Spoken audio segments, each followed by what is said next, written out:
Hello, hello. As you were doing that, I'm trying to get my TV to work, and it was not working. And you're over there beeping. My phone is ringing and I can't get it to stop. There's this thing called answering it. I mean, I'm just throwing it out there, but maybe not live on TV. Yeah, it's my WhatsApp going crazy on my phone and the computer. So we have quite a few things to talk about today.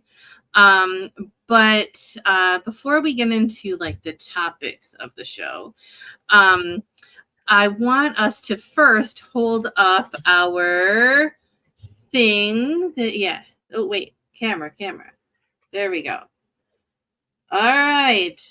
Our lovely producer of the show is also a crafter and an artist. And she made these for us and sent them off, and they are super cute. I know that you have yours hanging on a wall because she showed me your picture. Mine is kind of hanging. I have an arm here that has my camera, and it's hanging on that arm, so it's kind of like right here for me. But mine is partnered with the one she gave us last year, the B, our sure. letters. So mine hangs back there, but I brought it up here for the show. So my letter, my S that I got, I actually have that with my Christmas decorations. Because that's another conversation, not today, but we had it before this. Are they ornaments if you get them at other times of the year, or do we call them something different? If you watch this show, tell us what you think, but we're not getting into that because it's a big controversial thing. No, I'm joking. It really isn't. But we wanted to thank Jeanette for that, and they're super cute. And then I had something. Good to be able to say that again. Go for it. No, go for it. I was just gonna say I had something exciting happen today. Very exciting. I want to see it. Okay. And he's making his debut on television. Okay. Woohoo! Hello, everyone. This is Otis. Otis was purchased for me by my partner, and he bought him for me for I could take naps.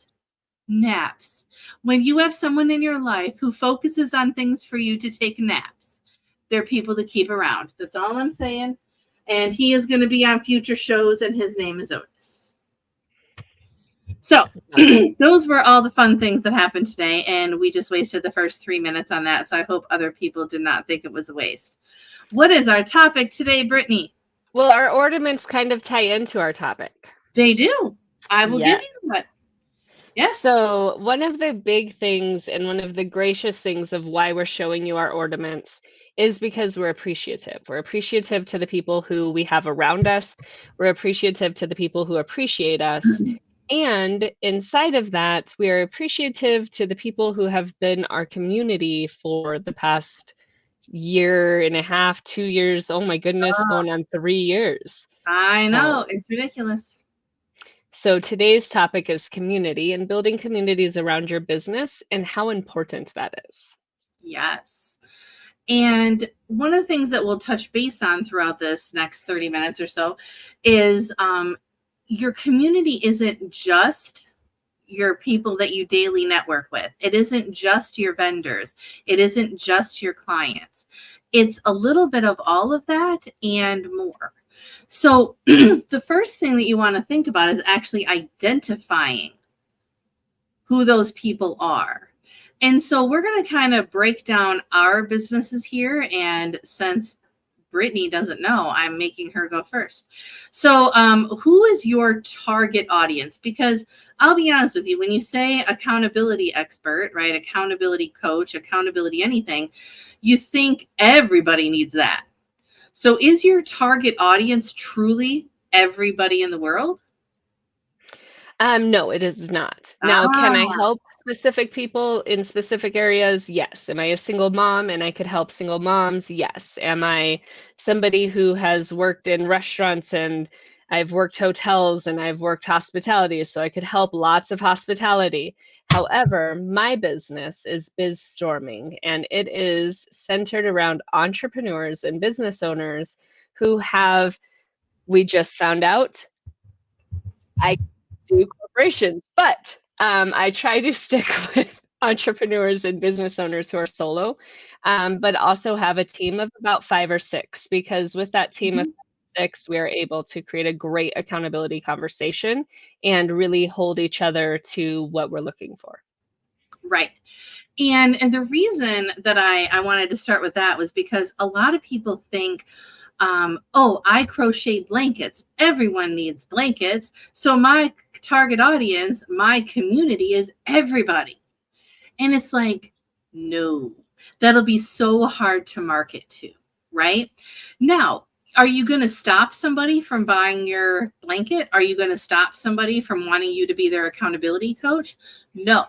But you have to think of, who do you want to target, right? Is it going to be just local people? Even if you just want to do that, say everybody local, that's still a smaller amount of people that you can start marketing to.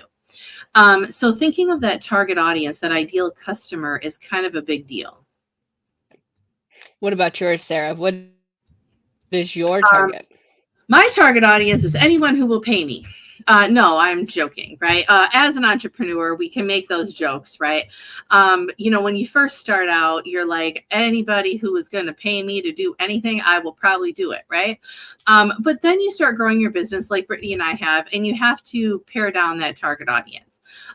Because we both came from a point where if somebody would pay us, we're doing it. And now we're to a point where we can definitely be more stingy with our time, I guess would be the word I would go for, more purposeful with who we work with.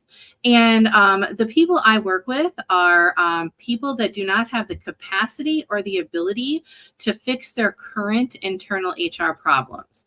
And some people may think that's a little bit too small, but everyone that has a business, whether you're an entrepreneur and growing your business or you're an established business with employees, you have HR problems that you probably need to bring in a consultant to help fix. And that's where I pop in. Yep. And I want to you use the word who don't have the capacity. Yes. And that is a huge word. And sometimes people overlook that word because they're thinking, oh, well, I can't bring on somebody, so how can I hire you? My capacity for money isn't that I can bring you on. But the truth of the matter is the capacity is that you have somebody in HR who understands that there's a problem and they're not quite figuring out how to solve that problem. And Right. so Sarah isn't here to replace your HR. She's not here to like push out whoever's been in your HR. She's here to support them and help them build leaders in their business. The HR department gets to be a leader, plus the people that they're managing get to become leaders. And that is that capacity. Sometimes internally, you don't understand the external changes that need to happen.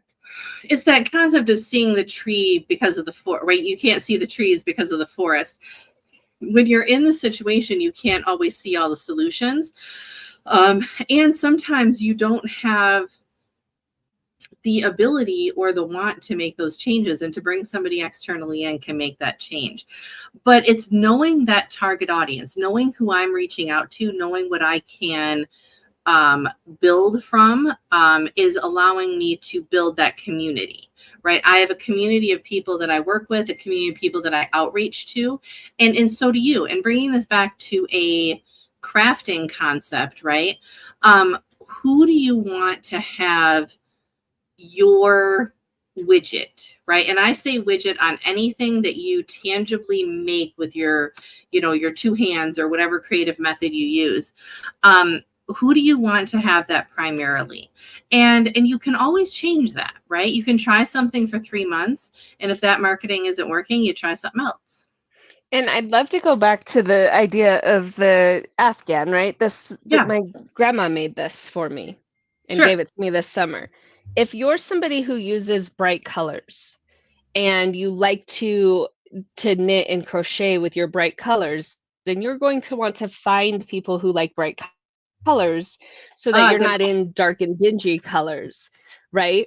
You want to use what it is that you are drawn to, because then you're going to relate to your community and you're going to enjoy your product so much more. Just so you know, I need to figure out how to turn my text messaging notifications off when we're live. So I will do that before next Thursday, but I do not know how to do that quickly right now. So I will apologize for any dings.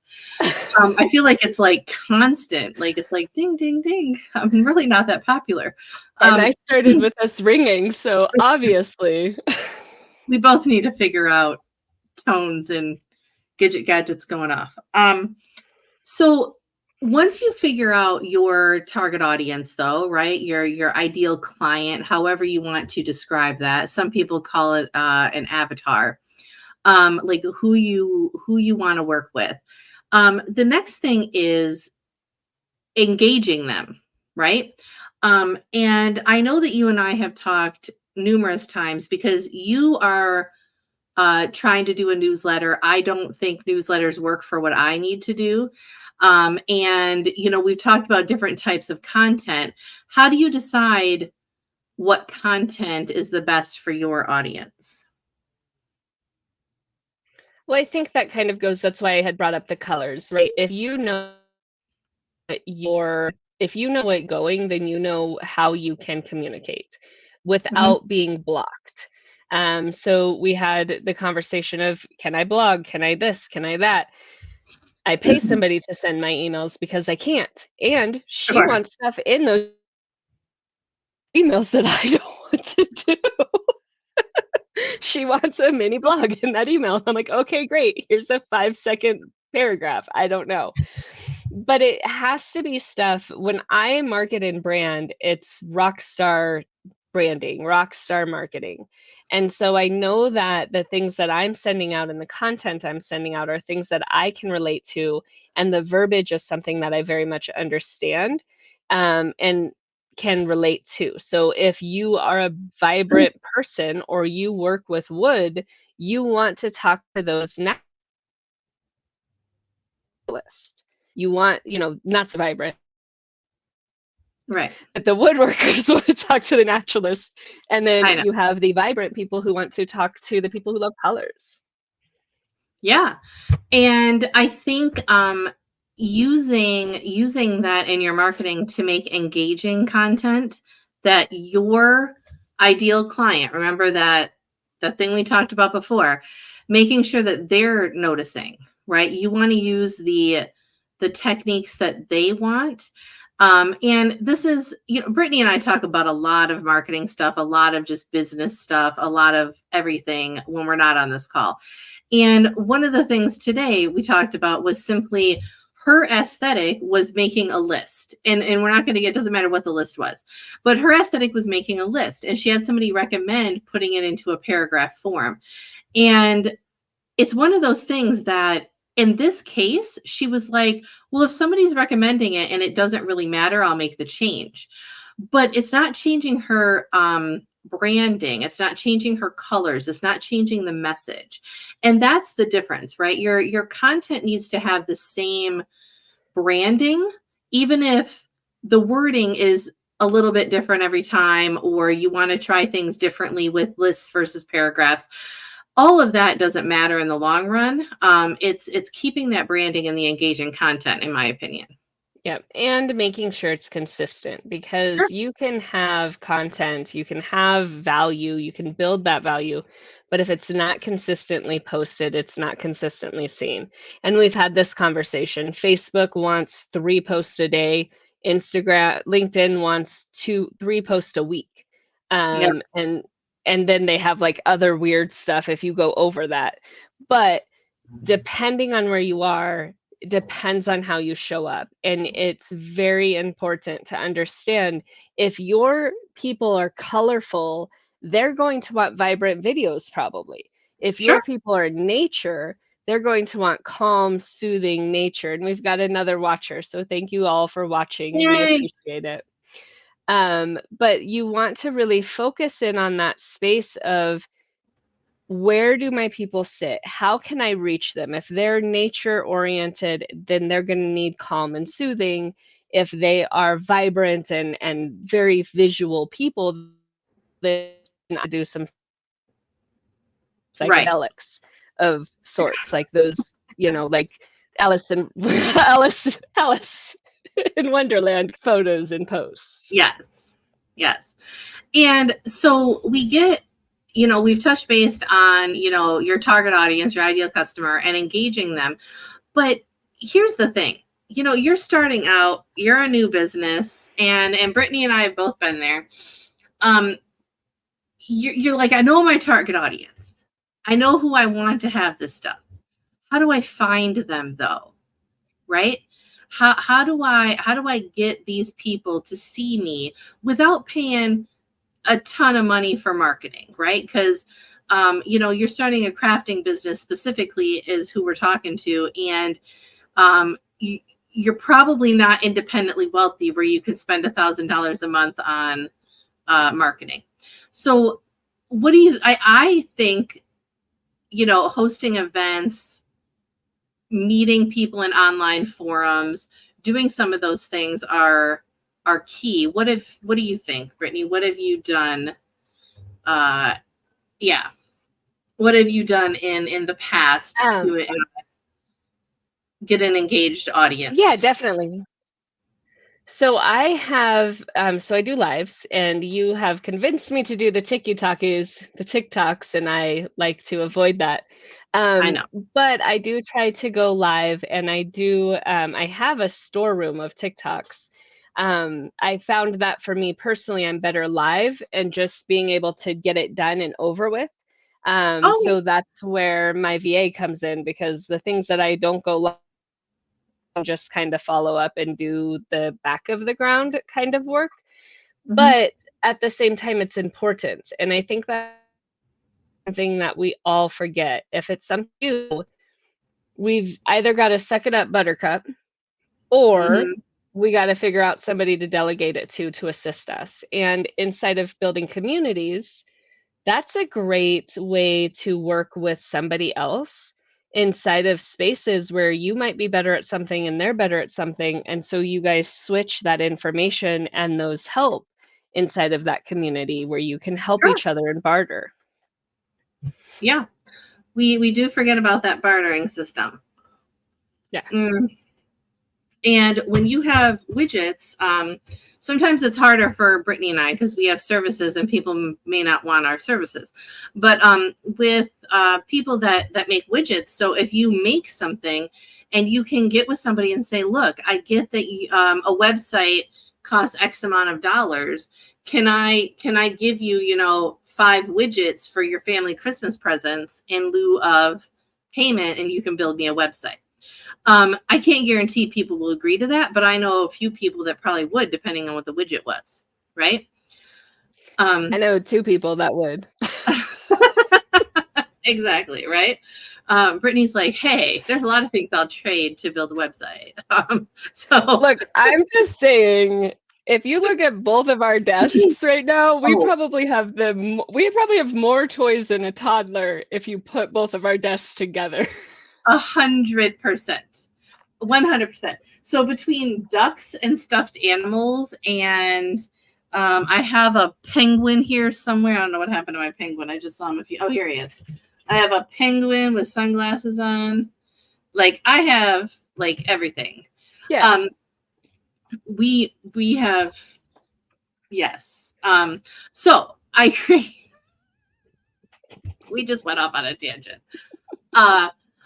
But point being is, make sure that you're in the spaces also to meet those people. So you can't barter until you meet people. And so those spaces can be anything from meetups, go to meetup.com, to Eventbrite. There's a ton of things that could be local if you want to do in person. But online, if you want to, you can get on Alignable, and you can there's things on Facebook groups and different things that you can get on to meet people.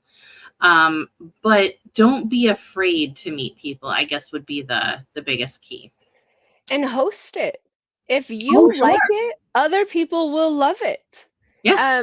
That's why we're in business, right? If we like it, other people are going to love it. At least that's our hope. That's our We're hope. just, yeah. But if Um, you don't see something out there, make it.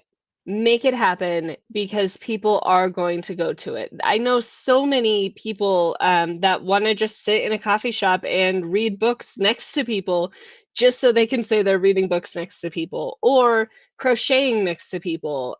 What happened to, I mean, in the old days, we used to arts and craft together all the time. We'd go yeah, into somebody's house for the winter and we'd gossip and get our and crafts make a done. quilt, right? Like you did it all together, exactly. And so, yeah, you're right. You're right. If what's the movie? I can't remember the name of the movie, but if you build it, they will come. And now, what is the stupid name of that movie? It's the baseball one. I know it's the baseball one. I'm not thinking of the name of the movie though. And so it doesn't really matter though. Somebody on here will be laughing as they watch it. But yeah, build your community if it's not there. And I think I kind of want to move. We can come back to, I know we have a list. If anybody doesn't know, we make a list sometimes so we don't forget things. But I want to go on So to we number don't 5 overchat. yeah. I want to go to number 5 because I think that is something that we can talk about not only for ourselves, but for bringing it back to the community and what the creative spirit is doing over the next few months. I don't want to give a lot of details, but we can do some of it. But giving back to the community, okay? The first and foremost thing I want to say is there are going to be a lot of people that ask you to change your price for them, or ask you to give them something for free, or ask you for your service or your item, to donate to something for free. And that's not what we're talking about. Okay. We are not talking about that. Do not change your prices for people. I mean, unless you want to give your mama a discount, I'll be okay with that. But if it's not your mama, don't give a discount. Okay. And don't give away your services or your widgets for free just because somebody asks you to. What I mean by giving to the community is purposefully helping someone when you can, not because they demand it. Give back to the community by volunteering and making donations. Maybe 10% of your proceeds, during the month of October goes to breast cancer awareness or something like that, right? Doing it purposefully like that is what I'm talking about. And that's something that we should all build on. What do you think about that? No, I love that. And I think that it's really important. We know one of my favorite communities is Critical Role, and they have their own You have foundation. our charity. Yeah. Yep. They created their own foundation to be able to help very individual foundations because what ends up happening is people they'll flock to something that they love and they'll donate to what they love. So it's easy for nerds to donate to Critical Role, Right. but for them to donate to the causes that Critical Role then gives that money to is a little bit more difficult because a lot of geeks and nerds are skeptical. You're skeptical about who you're giving your money to and where you're giving your money to. So when you know that you trust somebody, they've done their research, they're donating to a cause, sometimes those donations can come a lot better to you than they can to the places that you're sending the money to. So it's really important to find what you want to represent and represent it as you can. But that give back, it always comes back. It does. It always Um, comes back. and I want to clarify something just to make sure that everybody understands. Nerds and geeks are not a bad thing, and that's not why nerds and geeks run the world. And if you don't believe that, then you are living in a fantasy world. Okay. And I say that Um, as I have 3 dice bags behind me. So yes. Um, and so nerds and geeks are wonderful people. We are not using those as derogatory terms because we both truly believe that they run the world. But let's bring this back to the Creative Spirit, which is the channel we're on and the channel we're doing this series through at the moment. We are working out all the details for some things happening over the next couple of months where those happenings are going to benefit St. Jude's. So we're not going to give all the details here because we're still getting the details out to the vendors and waiting for some things. But with the Creative Spirit, not only are they building a platform for community, right? Building a community of crafters to truly get their businesses known, get their businesses built, and find the resources they need. But they're also looking at ways to give back to the community. And so over the course of the next couple of months, you're going to see, I want you to follow us on all the socials. And it'll happen on some of the shows leading up to it. But I want you to start following and seeing the wonderful things that we're going to be doing to benefit St. Jude's. If you don't know what St. Jude's is, go Google it. But it's a wonderful charity that helps sick children and make sure they don't have bills.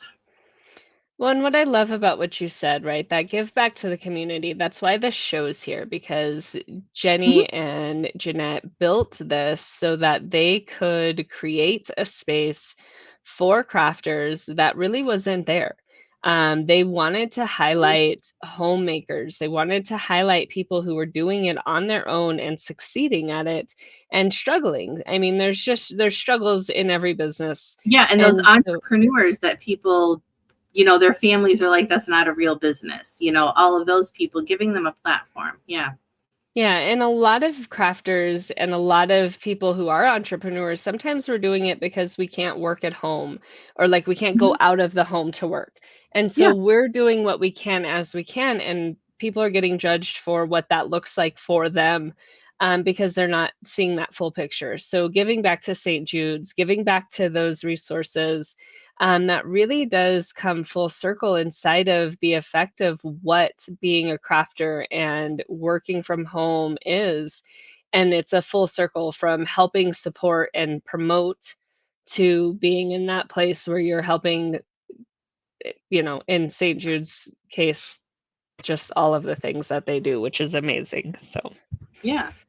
And I have quite a few years of working with nonprofits, and this is just my, I don't know, little 20-second soapbox here.